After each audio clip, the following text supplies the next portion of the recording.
This Week in Richmond is made possible in part by Dignity Memorial, caring for our communities with a network of funeral homes and cemeteries in Virginia and throughout North America. More information about Dignity Memorial's providers is online at dignitymemorial.com. The Virginia Chamber of Commerce, the voice of the Virginia business community, working in legislative, regulatory, and political arenas to promote the free enterprise system. Information at vachamber.com. Virginia hospitals and health systems provide jobs. They support our economy and promote public health.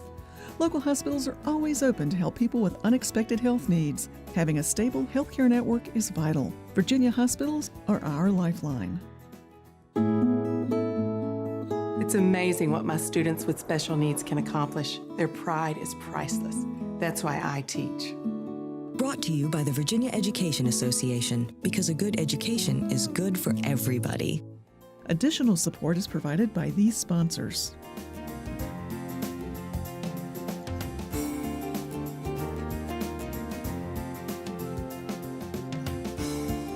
And by the members of Virginia's public television stations. Thank you.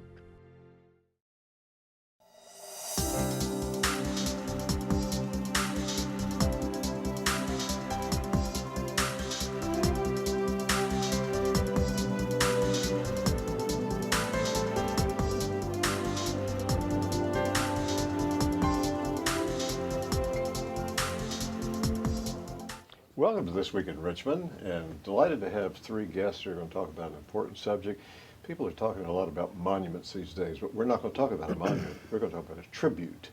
And we're delighted to have Karenne Wood here as sitting in the center seat, who's going to be talking to us, the director of the Virginia Indian Programs for the Virginia Foundation for the Humanities and a member of the Monacan Indian Nation. Glad you're here. The clerks of the Senate and the House, Susan Clark Schaar, Paul Nardo, thank you all for the work that you all have done. And with the Capitol Foundation and over the years now, and bringing this to fruition that this tribute would take place. The last thing I'm going to say, Karenne, before turning to you, and we do have some, I think, video clips or some images we can show, is that we're having this conversation a few days before groundbreaking for the tribute. Our viewers hopefully have heard about it, have read about it, maybe they've seen a clip, but we want them to get more information today about the tribute for Virginia Indians. We're so excited about this whole event. You know, this has been in the making for years, hundreds of years, thousands of years maybe, but it's the idea that Native presence on this land has been here for thousands of years. And so often the story that we tell begins in 1607 when the English arrive and ends around 1700 when Native people are no longer a threat. And what we wanted to do with the tribute was really represent the fact that Native people have been here more than 18,000 years and are still here today. So we are a contemporary people, not people of the past. And we are excited to still be representing a piece of the Commonwealth's history. Yes. Well, I think there are going to be some images going up. In fact, you might comment on what people would be seeing if they saw an artist's rendition of what's going to take place. Right. The tribute is called Mantle, which is a reference to Powhatan's mantle, but it's also the mantle of the earth. And it's a walking, living tribute where people can meditate or think about, you know, the history of the land. There will be native plants in the space, and it won't be a statue of one person. That's one thing our people specifically said. It should not be about a person or an epic in Virginia history. It should be about this whole continuity, I guess, of place. And so you can walk. It's a labyrinth. It represents a spiral like a shell, and a nautilus, which is the shell that was in Powhatan's mantle. So there are so many historic references, but also you're entering a circle, which is like Native people in a dance circle. And so you're entering a different worldview, if you will, and a different perspective on this place, which is, I think, maybe the first time that a state has acknowledged Native presence in this way. So, you know, really, I don't think there are other state capitals that have a monument or a tribute that is anything like this. Oh, that's great as a Virginian. I I'm know, glad- right? glad that's so. I was there months ago when the spot was dedicated or Blessed. designated, or and Blessed, yeah, we the blessed it. pipe was smoked, and there was a blessing given, Mm-hmm. and it's just great to know that it's moved forward, and the work that you two have done along with staff and from the Capital Foundation, along with many others, in raising the revenues for this, because this is it's a public display of support that's there. Yeah. We are excited about the fundraising, and we're almost there. We've received a grant from the Mary Morton Parsons Foundation of $100,000, and that has been matched. And we received another grant for $100,000 from the Cabell Foundation, and it's a 2-to-1 match, and we've matched the first $100,000, so we have just a little bit more to come up with the additional $100,000.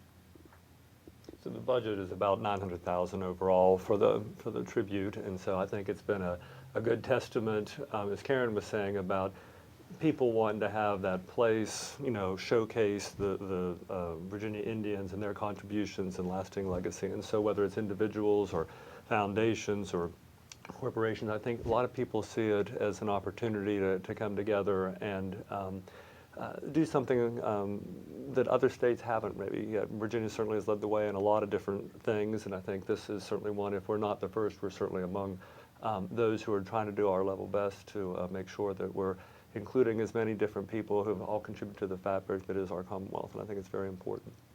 We feel like the Indian Tribute and the Women's Monument, we're completing the story of Virginia here on Capitol Square, and it'll bring in all the aspects of life in Virginia, and we're very proud of that.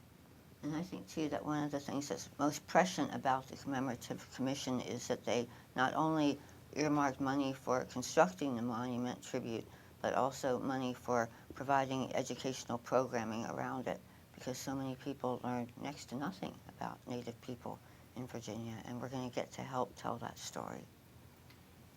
Karen, probably someone has been watching and is saying, we have referenced Indians instead of Native Americans. Right? Tell them why. Because there are so many different ways to talk about Native people. We can say Native people, we can say Indigenous, First Americans, whatever. We call ourselves Virginia Indians. That's where we started. There's a body of law called American Indian Law. There's a place in the West called Indian Country, and we're part of that, but often not recognized as such. And so I think Native Americans is a term that people in urban areas often use, but you might apply that to anyone who was born here. Really we want to be called by our tribal designations, but so many people don't even know that. So we're okay with Indians. It's not an issue here. And I might ask you, and in fact the three of you, about federal recognition, because that's been, are we going to have the tribute here on Capitol Square even before federal recognition? We have one tribe who has been federally recognized, Yes. and that is the Pamunkey, and way overdue in my opinion. But many tribes have been trying to get to this place where really it's an acknowledgement of a tribe's place at the table with Congress. And we haven't had that place because our treaties predate the existence of the United States. So 6 tribes have a bill in Congress right now, and it's passed the House a few times, and it's now on the floor of the Senate, hopefully going to be marked up. We're trying. We've been working on this for 20 years. Yes. It's appropriate that Virginia has taken this step before Congress. Yes. Yeah. Yes. Yeah. Okay, but as Karen was saying, the tribute that we do before Thanksgiving is 1647, 1637. I can't remember which one, but we do precede, the creation of the nation, and we're a federal republic. We sometimes forget that, of shared powers between the states and the federal government. So hopefully they'll be able to keep up with us at some point.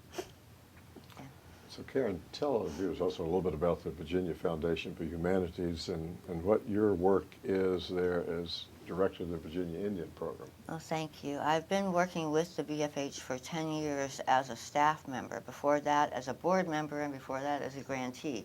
And VFH was one of the first organizations to ever recognize Native communities as experts on our own histories. So we got grants to tell our stories, and so many of our ancestors were never asked to speak.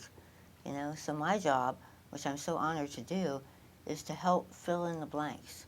You know, and we've been working at VFH for 43 years now to help fill in those blanks. And I get to represent all over the state the perspectives of Native people, and I couldn't be more honored to do that. And help people to understand, and they're like, wow, how come we never learned about this in school? Well, I don't know, but here we are. Yes. Yeah. You referenced Thanksgiving at the time, so groundbreaking, we can say now, it has happened. How long what's the expectation before people could step into that space and share in that tribute? We're hoping by the end of the year. Oh, wow. It'll take about 5 months to complete it, and so That's good. that's our goal. Yeah, keeping with, I think, the desires of the Virginia Indians, the tribute itself, it's not, you know, tall and large. It's I think, part and parcel with the grounds and the earth, and it's simple but moving in terms of its, I think, artistic merit, but I think in terms of the actual construction and whatnot, it's fairly straightforward. So I think, you know, by the end of this year, hopefully we'll be able to finish the fundraising and have lots to celebrate, whether by Thanksgiving or maybe that might be a little bit aggressive, but certainly by the end of the year would be certainly much to be hoped for.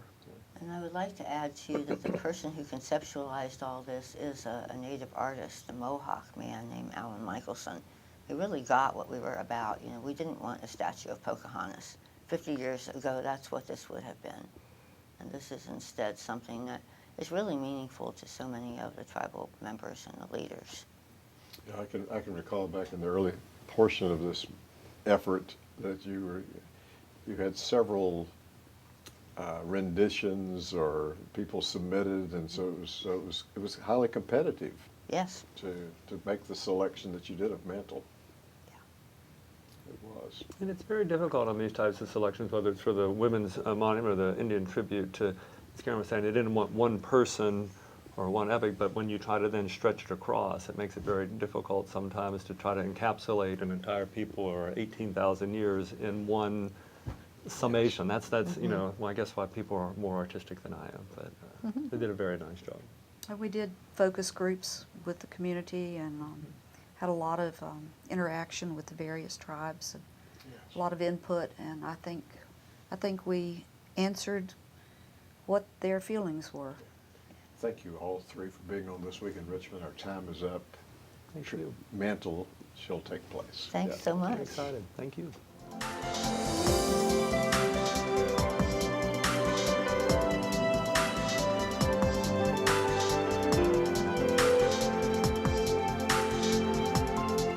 I'm delighted to have on This Week in Richmond Thomas J. Cannella II. Good long name, a good Virginia name, and delighted that you're here. I learned about you back during the session from the Clerk of the Senate, Susan Clark Schaar, who said to me, David, you need to meet Thomas. He was one of our pages who's now on the City Council for the City of Poquoson. Yes, sir. So appreciate your coming, and in a way you're showcasing the PAGE program and what can happen after the PAGE program. But more than just that, I'm interested in our viewers hearing some about your personal journey. We won't spend a lot of time on why you wanted to be a page, but after being a page, what led you to run for city council, and what are you doing in college? So tell us some about your story. Well, I was a Senate page during the 2011 session, and I can't say enough about the program and Mr. Finch and everybody involved. And you know, I tell a lot of people that was really my spark that lit my fire for politics. My grandfather, his name was Binks Holloway, he was vice mayor in the city of Poquoson, and so I always had a front row seat, and I loved it. And then, of course, after the PAGE program, I was really ready to serve. So throughout high school, I was class president and held a few other roles. I attended Boise State. I was elected lieutenant governor there, Very nice. That's good. which was It's an honor. exciting. Yeah. That was definitely my biggest election to that point. I think there were just over 700 guys there from all over the state, and that too is a great program. I participated in the Sorensen Institute's High School Leaders Program, and that was 2 weeks at UVA the summer before senior year, which was just another great opportunity I'm extremely thankful for. And then after I graduated, I went to CNU, where I am going to be a junior next year. Majoring in political science, well, double major in political science and history. And early last year, I announced I was running for council because the council person who was in the seat decided he was not going to run again. And I thought it over, and I talked to friends, I talked to family in the fall of 2015, actually. And about January, I started having some meetings here and there with department heads and the city manager, still just thinking about it. You know, and it was obviously not an easy decision, because taking on that responsibility at my age is a great task. But I did it, and thankfully I won, and now I am on council and couldn't be happier. If you don't mind my asking, when you ran for council, what was your age? I was 19 when I announced, and I was 19 when I was sworn in, which took some people back, but luckily the city of Poquoson, we're a pretty tight-knit community, a small community, and a lot of people knew my intentions were good and have known me and my family for years. And so my age wasn't as big as a hurdle as I thought it was going to be, and I'm thankful it wasn't. Did you run in a particular district, or did you run at large in the city? Or what? We have 3 precincts. We have an eastern, a western, and a central, and there are 2 council members from both, and the mayor's at large. And I ran for a spot in the central precinct, but the whole city votes. Mm-hmm. So I am a councilman from the central precinct, but like I said, the entire city votes. So that's just how we do in Poquoson. Okay, look ahead a little bit with us, if you will. You're going to finish Christopher Newport with a double major. Mm-hmm. What do you see in your future after that? Well, I've always, law school has always been a goal, but certainly we'll have to work a couple years before I decide to do that. And my sights are set on William & Mary. That's been my law school goal for years. And after that, I know I want to pursue a career in public service. And probably before law school, I'd like to get a master's in public administration. And my political aspirations, I'm not too sure. You're not announcing for governor yet? No, not yet, not yet. Yes, or lieutenant governor, because you've been lieutenant governor once before. Just one time, one time. Yes. Well, do from the short time that you've been on city council, can you see yourself in public service in an elected position if the opportunity presents itself, or would you be more interested in behind-the-scenes policy work? And I think either or would suit me fine. Wherever I think I could serve best, whatever position that may be, is the one I'll certainly pursue. City council, it's the nitty-gritty. It's local government, which is my passion, local and state government. And if the opportunity presents itself, I think I would pursue a higher elected office. But I've told a lot of people, if my political career starts and ends in City Hall in Poquoson, that's fine with me. Career in politics is not my goal, but serving citizens is. Talk to us a little bit, if you will, Thomas, about your generation. There are those who disparage your generation and see it as one that's it's not the great generation, and see it as one who more at times selfish. Right. I've heard the word spoiled used. You've probably heard those and far more. I'm not at all suggesting that you are maybe all that unique. You are representing, in my perspective, some of the best of your generation. So what can you say about the folks of your age? Some of them you're meeting at Christopher Newport, Right. others you met in the Page program or at Boys State, or you know them in Poquoson. What do those of us who are older have some hope because of your generation? Well, I think our generation certainly has a lot to offer, and we will start showing that in the next 5 to 10 years, especially because then we'll start assuming the roles in our local and state governments. And, you know, I don't think my generation has more downfalls than any generation before. We are scrutinized, and I think that just comes with the times, you know. And I think the word I hear the most is entitlement. You know, that's better than spoiled. Yeah, yes. better than spoiled, but you know, that's what it is. And, Yes. And I've shared the same feelings as the older generations do when it comes to that. You know, you're not entitled to anything, is my belief. You work your butt off, and whatever you want, you have to pursue it. You know, you shouldn't be handed anything. Life, liberty, and the pursuit of happiness. That's right. That's the entitlement. Yes, sir. That's the entitlement.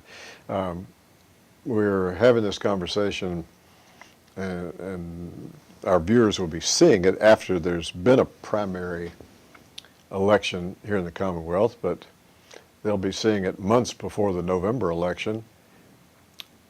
Why do you think it is that that your age range tends to vote much less than, let's say, my age range, or even those in between? Because I think the statistics are there to suggest that unlike you and unlike those who voted for you in Poquoson, Right. that many of your age range kind of sit it out. Well, I think a lot of that comes from the political atmosphere we've been in since our generation has been here. It's been a pretty rocky atmosphere, and that's certainly not an excuse not to be involved and certainly informed or not to vote. And you know, it was unbelievable the amount of people, young people, who got involved when I ran because they saw another young person running. That's good. But it's hard for people my age many people my age, to get involved when the ones in power are of the older generations, all the time shooting down our generation. Right. But I will tell you, you know, I've been involved in political campaigns, local and state, for a number of years. You know, before I had a license, I was knocking doors for candidates for governor, and all of those people are of my generation. You know, everybody knocking doors you see right now are of my generation. You don't see That's a many good point. 40 or 50-year-old That's a people good out point. canvassing for Yeah. gubernatorial candidates. It's young people. You know, the interns here at the Capitol are young people. So I think we're a lot more involved than people give us credit for, but certainly not as involved as I'd like us to be. Yeah, and I do think and you may do a paper on it at Christopher Newport, and if so, you need to get in touch with me, and we'll make sure it certainly gets publicized. But I think that the age range you're in has always, back when I was your age and the years in between, has always not participated as much in voting. Right. So it's nothing new. It's no knock on Right. on ones in their 19s and 20s now any more than it was when I was that age Right. and when others were. But Thomas, I really appreciate your being on This Week in Richmond, and I hope our viewers will not simply get a glimpse of a outstanding young man who's doing public service while he's in college, but they will say, I should look into Girls State or Boys State or a Absolutely. Page program, or Absolutely. get involved locally Yes, sir. and run for office in their locality. So, Hey, the worst that can happen is Yeah. they lose. yes, thank you very much Yes, sir. for being on Appreciate This it. Week in Richmond.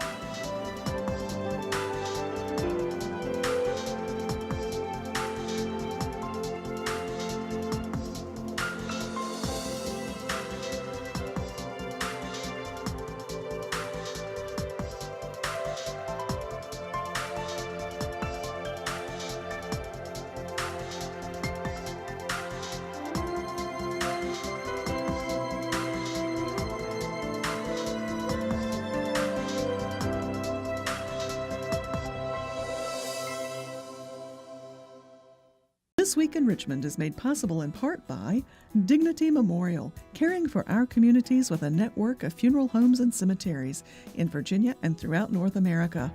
More information about Dignity Memorial's providers is online at dignitymemorial.com.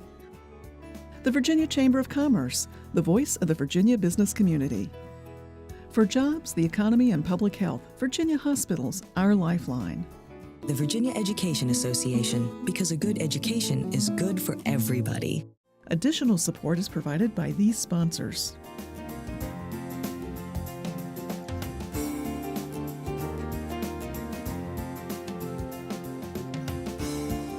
And by the members of Virginia's public television stations. Thank you.